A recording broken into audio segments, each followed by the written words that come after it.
Hello everyone, welcome to my YouTube channel farmer researcher. So आज है day 243 daily pharm MCQ dose series का, जिसमें हम daily के 50 एमसीक्यू क्वेश्चन सॉल्व करते हैं जो कि different previous year question paper and reference book से लिए जाते हैं एंड सभी फार्मेसी रिलेटेड एग्जाम्स के लिए इंपॉर्टेंट होते हैं। सो चलिए स्टार्ट करते हैं आज के पहले क्वेश्चन से। तो पहला क्वेश्चन है, which of the following statement is correct for sieving technique for size determination. तो साइज डिटर्मिनेशन में जो सीविंग टेक्निक रहती है उसमें करेक्ट स्टेटमेंट यहाँ गिवन ऑप्शंस में से आइडेंटिफाई करनी है। सो फर्स्ट स्टेटमेंट है, attrition of particles may occur during sieving, not suitable for particle below size 50 micrometer, gives two dimensional estimate of size.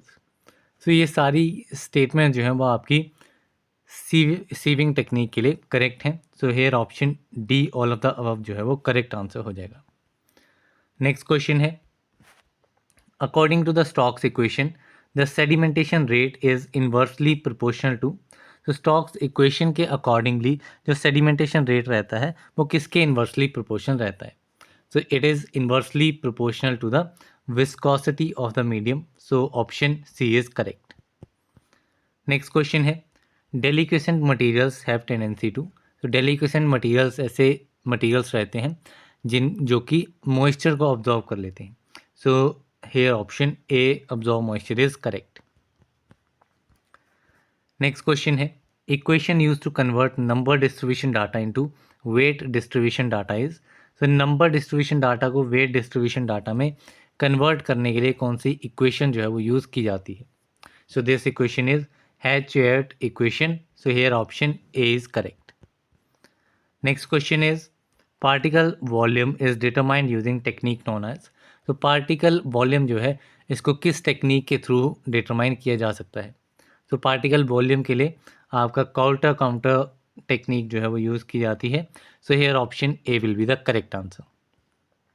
Next question है, mercury displacement method is use to determine the. तो mercury displacement method जो है ये आपका granular density को determine करने के लिए यूज़ होता है। So here option B is the correct answer. Next question is, as per British pharmacopoeia which of the reagent is use for limit test of sulphate. तो ब्रिटिश फार्माकोपिया के accordingly कौन सा reagent sulphate के limit test में use होता है? So this reagent is barium sulphate. So here option C is correct. Next question है, in limit test of iron interferences of metal cation is removed by. So iron की limit test में जो other cations रहते हैं उनकी interference को remove करने के लिए कौन सा रिएजेंट जो है वो यूज़ किया जाता है?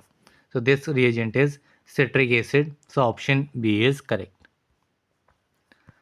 नेक्स्ट क्वेश्चन है, the usual limit for heavy metal as IP is. So Indian pharmacopoeia के अकॉर्डिंगली हैवी मेटल्स की यूजुअल लिमिट जो है वो फार्मास्यूटिकल प्रोडक्ट में कितनी रहती है? So it is around 20 parts per million. So option B is correct. Next question है, in limit test for lead the reagent used as per Indian pharmacopoeia and British pharmacopoeia is. So lead के limit test में जो reagent use किया जाता है that reagent is dithizone. So here option A is the correct answer.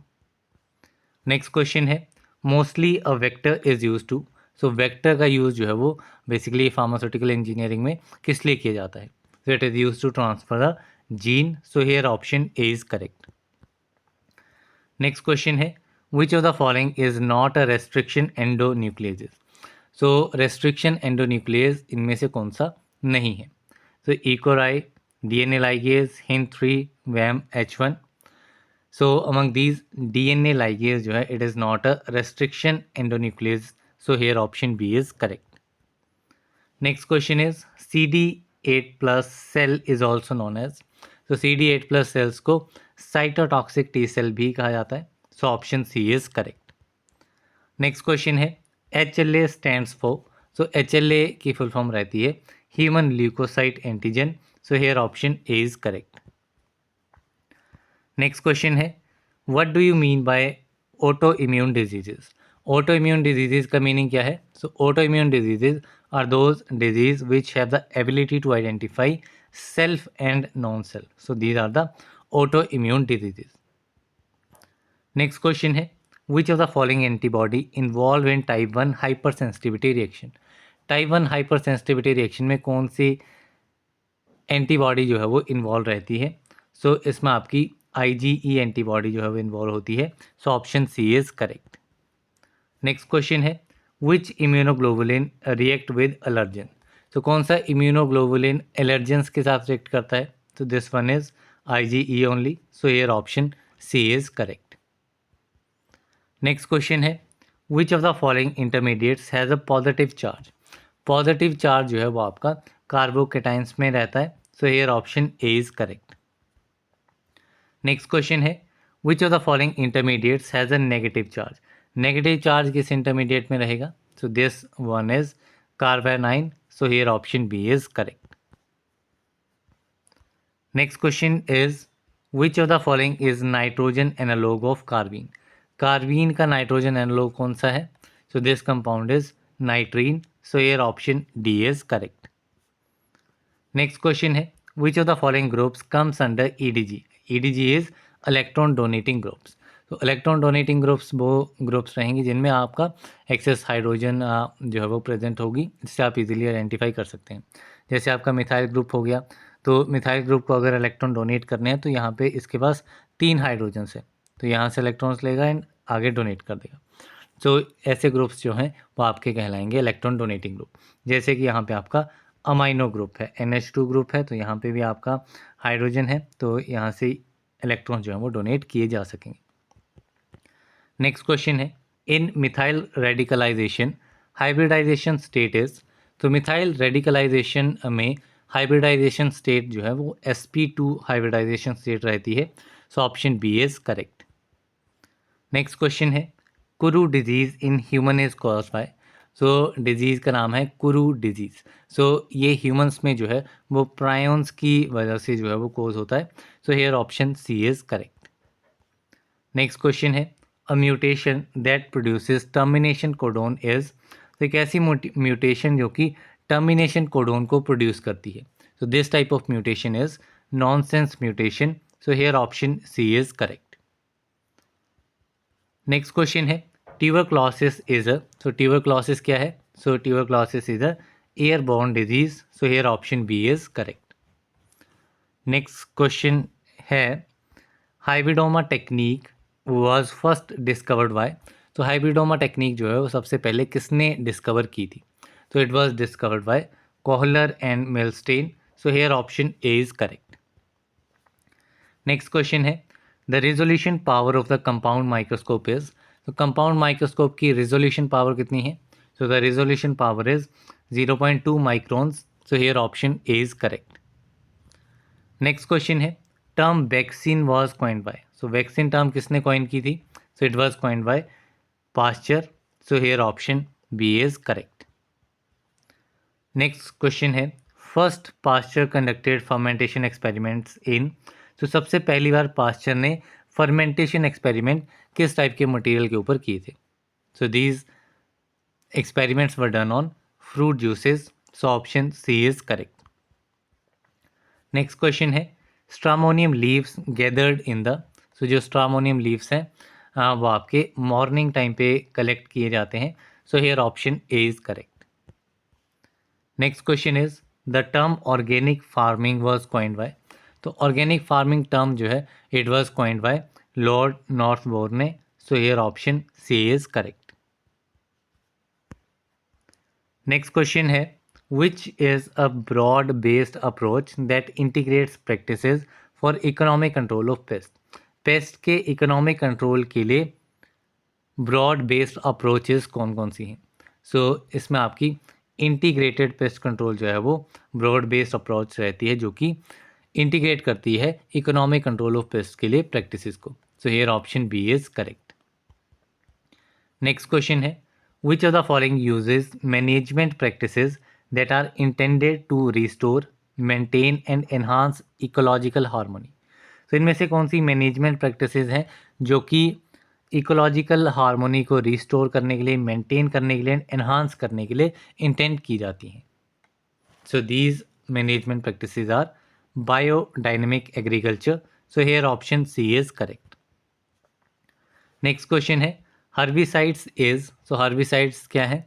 सो इसमें herbicide में आपका ये एग्जांपल रहेगा 2,4-dichlorophenoxyacetic acid is a herbicide. So here option C is correct.